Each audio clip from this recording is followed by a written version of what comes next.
यहाँ पर उपस्थित सभी पौआखारी और तेघरी गांव के ग्रामीण वासियों को मेरा सादर प्रणाम है। हम जमुई से जरूर आते हैं, हमारा पैतृक घर भी जमुई में है। आप लोग कितने लोग जानते हैं जमुई कहाँ है? सब कोई जानता है। झारखंड बॉर्डर से सटा हुआ है। और आज के समय में हमारी कर्म भूमि भी जमुई है। वहाँ की जनता ने बहुत प्यार आशीर्वाद देकर हमें एक विधायक बनने का मौका दिया है और उनकी सेवा करने का मौका दिया है। और बड़े समय के बाद जमुई को भी भारतीय जनता पार्टी का एक विधायक मिला है। इससे पहले हमारे यहाँ भी एक लंबे समय तक अपनी पार्टी से कोई नहीं था, हर वक्त गठबंधन की सीट हो जाती थी या अन्यथा जो दूसरी पार्टी के लोग हैं वो लोग जीत जाते थे। साथियों, आज आप लोगों के बीच आने का जो मकसद है वो सिर्फ एक विधायक के रूप में आने का मकसद नहीं है, या हम अपनी भाषण रख के या बातें रख के यहाँ से चले जाएं, ये भी मकसद नहीं है। एक बेटी बनके, एक कार्यकर्ता बनके आपके पास आ जाए हैं। उद्देश्य एक है कि बिहार को विकसित बनाया जाए, सशक्त बनाया जाए और आत्मनिर्भर बनाया जाए। स्वामी विवेकानंद जी की जयंती पर इस अभियान का शुरुआत की गई। भारतीय जनता पार्टी के अध्यक्ष जेपी नड्डा साहब ने त्रिपुरा में सीमावर्ती गांव से जाकर मिलने का जो प्रवास है उसका कार्यक्रम की शुरुआत की। और फिर हमारे युवा मोर्चा के अध्यक्ष तेजस्वी सूर्या जी ने राष्ट्रीय कार्यकारिणी के सभी सदस्यों को, युवाओं को बुलाकर कहा कि भारत एक युवा देश है और यदि युवा जो हैं वो अपने सीमावर्ती गांवों तक नहीं पहुंचेंगे तो फिर हमारा गांव, हमारा देश, हमारा भारत आगे कैसे बढ़ेगा। राष्ट्रीय कार्यकारिणी में 1 साल पहले ये फैसला हुआ था कि भारत के जो युवा मोर्चा है उसके साथ एक टीम और शुरू हो, पॉलिसी रिसर्च टीम। इस पॉलिसी रिसर्च के माध्यम से हम जब ऐसा कोई भी कार्यक्रम करते हैं तो हम वहाँ के लोगों से जाकर मिलते हैं, लाभार्थियों से मिलते हैं। केंद्र सरकार की कितनी योजनाएं आप तक पहुंच रही हैं, क्या आप उसका लाभ उठा पा रहे हैं कि नहीं। अब पिछले ही साल 2022-2023 में वाइब्रेंट विलेज जो प्रोग्राम चला था उसमें सीमावर्ती गांवों के लिए 2517 करोड़ का बजट दिया गया था और उस बजट द्वारा अनेकों राज्यों में काम हुआ। अब आने वाला सत्र बजट सत्र है, सब लोग जानते हैं।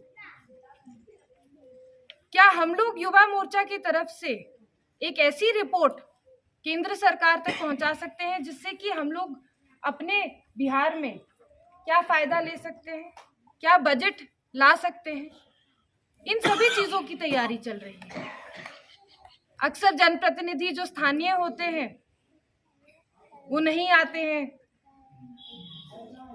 बहुत लंबा समय हो जाता है, भेंट मुलाकात नहीं होती है, या हो सकता है कि किसी दूसरे समुदाय के होने के नाते आप लोगों की जरूरतें या आप लोगों की जो मांग है उसकी बात विधानसभा तक नहीं रखते, पार्लियामेंट तक नहीं रखते।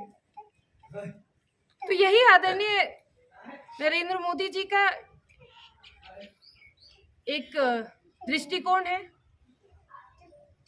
कि वो हम सब लोगों को अपने घर से, अपने राजनीतिक क्षेत्र से बाहर निकालकर अन्य जगह, ऐसी जगह जहां शायद अपने लोग जनप्रतिनिधि के रूप में ना हो, वहां भेजा जाए और हम उनके पास किस तरह का रिपोर्ट लेकर जाए, ये उनकी सोच है।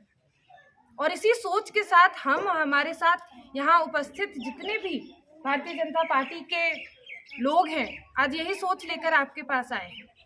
और साथियों, आपको वादा करते हैं आने वाले समय में बिहार सरकार की भी सत्र चलेगी और जमुई के विधायक है तो थोड़ी सी भूमिका हमारी भी रहती है।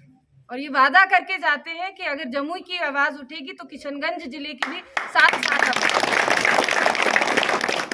आप लोग जितनी भी आज चर्चा बातें हमसे करना चाहते हैं खुल के कीजिए। हम तो पहले ही कह रहे हैं कि एक विधायक नहीं बल्कि एक बेटी बनकर आए हैं, बहन बनकर आए हैं। तो आपके मन में जो बात है, यदि इस बात पे विचार नहीं होगा, चर्चा नहीं होगा, तो हम लोग कैसे अपने प्रधानमंत्री को बताएंगे कि ये दिक्कतें हैं, इनका समाधान निकाल के दीजिए। हमारे साथ यहाँ बगल में बैठी हैं हमारे सिमरन राय जी हैं, ये प्रदेश में सह संयोजक है पॉलिसी रिसर्च टीम की। इन्हीं का ये जिम्मेदारी है कि ये रिपोर्ट बना के दे। तो कुछ सवाल भी हैं इनके जो आपसे पूछेंगी, आप लोग उसका जवाब दीजिए इत्मीनान से।